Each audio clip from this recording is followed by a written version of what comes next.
Hoje eu queria ler um texto com vocês, tá? E eu separei duas versões diferentes, eu achei muito interessante e eu fui pesquisar no original. Me permita ler aqui o meu sermão, porque eu fiz todo um roteirozinho aqui para a gente não perder muito tempo, né? Senão eu vou falar, eu sou sanguíneo, eu vou falando, se deixar eu ficar a noite toda. Mas eu anotei todo aqui um trecho aqui, um roteiro, né? Para que eu possa seguir direitinho. Vou fazer também uma síntese de algumas coisas para não ter que passar muito tempo aqui. A ideia é que você seja alcançado, que você compreenda a palavra. Amém? Muito bem, lá em 2 Coríntios, capítulo 3, 18, diz assim: mas todos nós, com a cara descoberta, presta atenção nisso, refletindo como um espelho a glória do Senhor, somos transformados de glória em glória.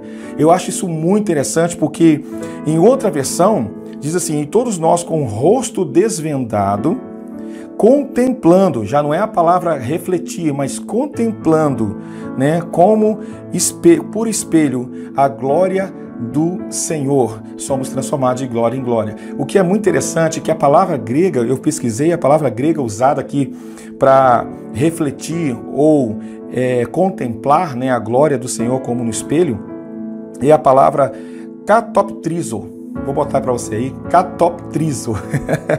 Contemplar e refletir. Em português nós temos só a palavra, nós temos duas palavras em português, e só que no grego só usa essa palavra tanto para refletir como contemplar.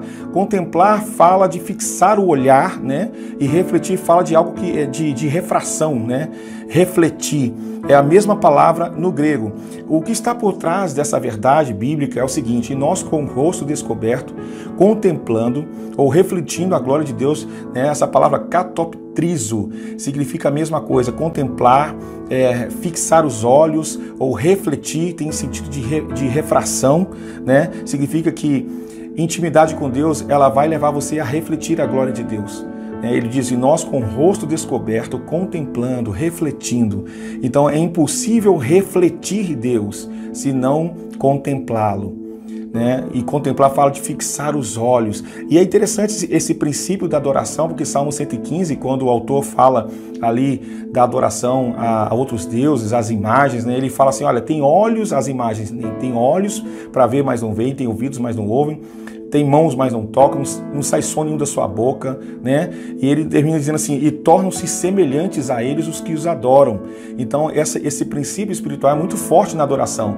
A quem eu fixo o meu olhar vai influenciar no que eu vou refletir. É um princípio espiritual por trás dessa mensagem, que a única maneira de me tornar parecido com Jesus é fixar os meus olhos. E essa palavra contemplar tem a ver também com de admiração mesmo, aquilo que eu admiro, aquilo que chama a minha atenção, a ponto de tomar toda a minha vida, né?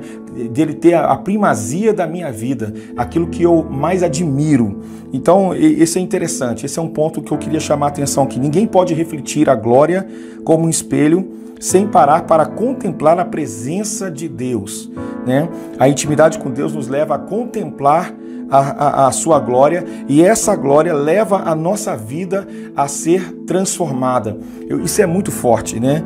E eu queria falar rapidamente aqui, eu separei dois perfis aqui para falar com você sobre o poder da intimidade, o poder da transformação pela intimidade, tá? Nessa palavra eu quero falar sobre esses dois personagens aqui, Moisés e João. Moisés é aquele que matou um egípcio e João é aquele que quis queimar uma vila inteira. São dois homens que foram transformados. Moisés, isso mesmo, Moisés é aquele juiz legislador lá do Antigo Testamento, o maior homem do Antigo Testamento, né? Uma figura muito respeitada pelo povo judeu. Moisés é aquele homem que foi o mediador da antiga aliança, né? Tremendo, né? Um homem que Deus disse que falava com ele face a face, e as palavras no hebraico dizem que Deus falava bochecha a bochecha, bem perto, eles eram íntimos, né? E Moisés é aquele homem que, antes de conhecer a Deus, ele foi já sentenciado à morte na sua infância, quando o faraó queria matar as crianças, e teve sido colocado ali no rio Nilo, e foi criado na casa, né, de faraó, né, ironicamente, e ali ele aprendeu todas as artes, e ali onde ele estudou, e viveu em terra estranha a sua vida inteira. E aos 40 anos de idade, agiu impulsivamente, né, e acabou matando um egípcio, e então fugiu para o deserto com medo, com vergonha e etc. Então você conhece a história de Moisés, né, um homem, eu tracei aqui um perfil de Moisés rapidamente, aqui, ó, o perfil dele: impulsivo, medroso, impaciente, orgulhoso, egocêntrico, inseguro, muito parecido comigo e com você, né? Homens que eram de carne e osso como eu e você, homens que tinham os defeitos que você tem, que eu tenho, talvez piores do que nós, né? Esse é o Moisés, né? Esse é um resumo da vida de Moisés. É bem raso que eu estou falando, mas só para você ter uma ideia de como esse homem foi transformado, como João foi transformado, né? No perfil de João, a Bíblia fala muito pouco a respeito da pessoa de João, mas pelo que é dito já dá para perceber que ele não era flor que se cheire, né? João, ele foi provavelmente um dos primeiros discípulos de Jesus, tá? Contudo, antes de ser discípulo de Jesus, provavelmente ele foi um discípulo de João Batista. Não sabemos ao certo, né, por quanto tempo João passou ali com João Batista, mas a influência do grupo a qual o seu antigo mestre pertencia provavelmente influenciou, era clara, na verdade, era na vida de João, era claro essa influência desse grupo, que eram os essênios, né, que eram homens bem radicais em relação a cumprir a lei. Eles eram radicais, né, porque naquela época o sacerdócio foi totalmente corrompido, eles se separaram, né, dessa corrupção. Homens que viviam no deserto isolado, como no caso João Batista, outros viviam em grupos separados, outros viviam até mesmo na cidade, mas todos eles tinham esse ponto em comum, que eles eram muito radicais, e você percebe, né, na impulsividade de João, a maneira como ele trata, né, a forma grosseira com que ele dá com os erros dos outros, né? Por exemplo, lá em Lucas capítulo 9, descreve um momento em que João repreende um homem que estava expulsando Jesus. Não sabemos se o homem estava fazendo o que é certo, o que é errado, não importa. O que importa é que quem esse cara pensa que é, né? João, ele tem ele age dessa maneira. Depois você vai ver, né, Lucas 9 também, lá naquela aldeia de samaritano que não quis receber Jesus, ele fala: mestre, você quer que a gente ore aqui e faça cair fogo do céu e mata todo mundo aqui? Aí Jesus olha assim: você não sabe que espírito sois. Uau! Ou seja, esse homem estava totalmente longe de intimidade, né? Ele estava totalmente fora, ele não estava entendendo qual era o lance aqui, né? E depois você vai ver lá em Marcos 10, está aqui anotado para mim, capítulo 10, 35 ao 37, ele perguntou a Jesus se no céu ele e seu irmão poderiam sentar um à direita e outro à esquerda, né? Vê aí mais um perfil que eu posso traçar aqui da vida de João: impulsivo, arrogante, orgulhoso, crítico, impaciente, grosseiro. Viu só? Não é diferente de mim e de você. Você já se pegou nesse perfil aqui? Ixi, eu muitas vezes, né? A gente sem Deus já era. Só o Espírito Santo para gerar domínio próprio em nós, amor, longanimidade, mansidão, né?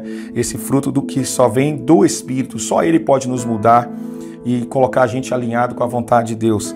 Então, nós estamos falando do mesmo homem aqui, o discípulo do amor, o homem que foi arrebatado ao céu, que viu a glória de Deus, que experimentou o ambiente celestial em Apocalipse 4, o homem que viu a segunda vinda de Cristo, viu a nova Jerusalém descendo do céu, vindo sobre a terra.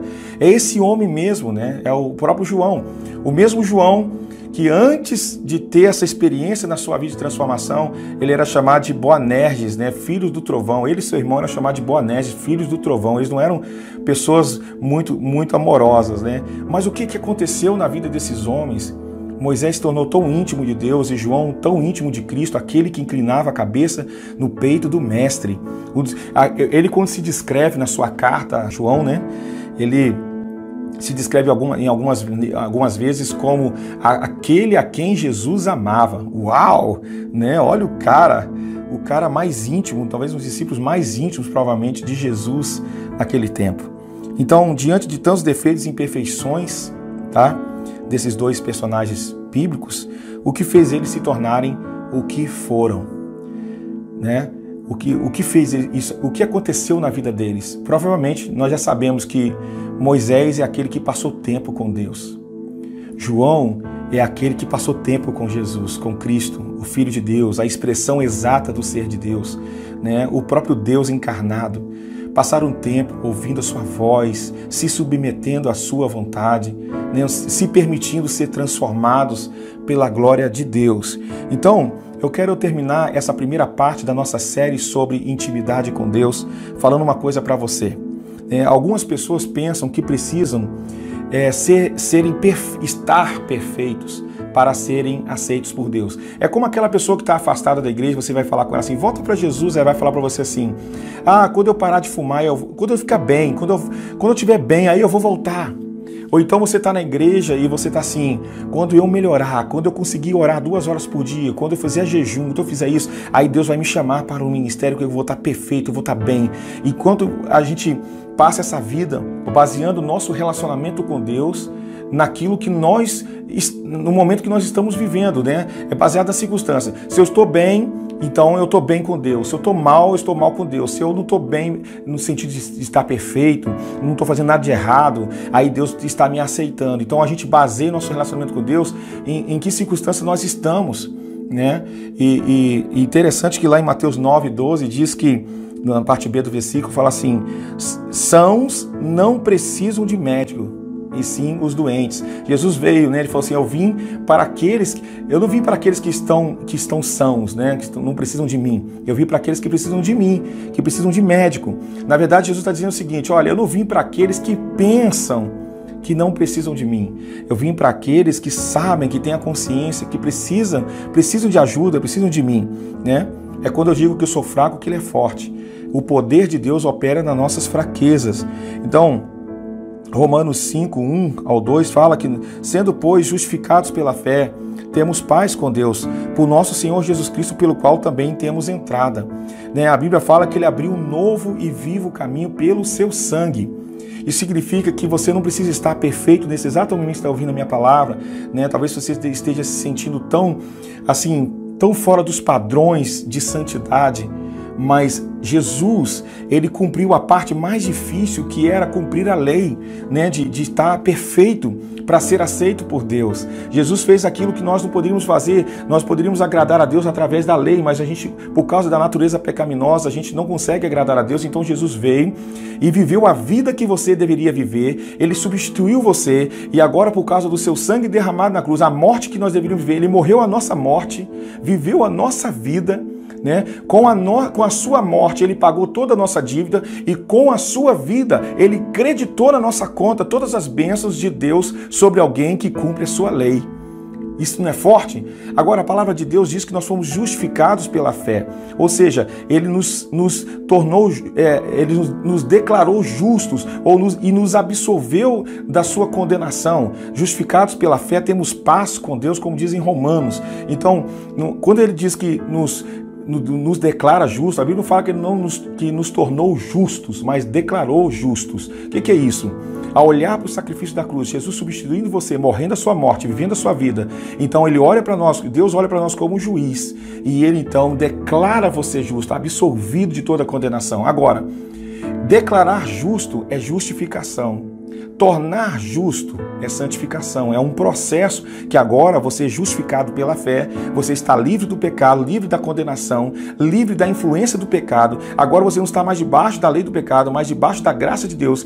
Agora você tem o poder, né, a liberdade de escolher o que é preciso escolher, o que é certo, porque agora o pecado não tem mais domínio sobre você. Agora você pode caminhar em obediência a Deus. Agora você não é mais filho da desobediência. Agora você é filho do Pai. Você foi resgatado do vosso fútil procedimento. Você foi resgatado do império das trevas e transportado para o reino do Filho do seu amor, como diz lá em Colossenses. Então agora você foi declarado justo. Mas não significa que quando você aceitou Jesus, você ficou perfeito. Agora estou perfeito. Agora não é isso. Agora você pode ter relacionamento com Deus, porque é somente se aproximando dele. É somente contemplando a sua glória, fixando o seu olhar, que vai acontecer o catoptrizo na sua vida. É quando você fixar o seu olhar, e à medida que você vai fixando o seu olhar nele, contemplando a sua glória, essa glória vai influenciar a sua vida, vai tocar a sua vida, e você vai passar a refleti-lo, catoptrizo, a glória de Deus, vai refletir a imagem de Deus na sua vida. Isso significa que você estará sendo curado, restaurado, né? e cada dia mais salvo dos seus pecados. O pecado vai perdendo mais a força na sua vida e você vai se tornando cada dia mais parecido com Jesus.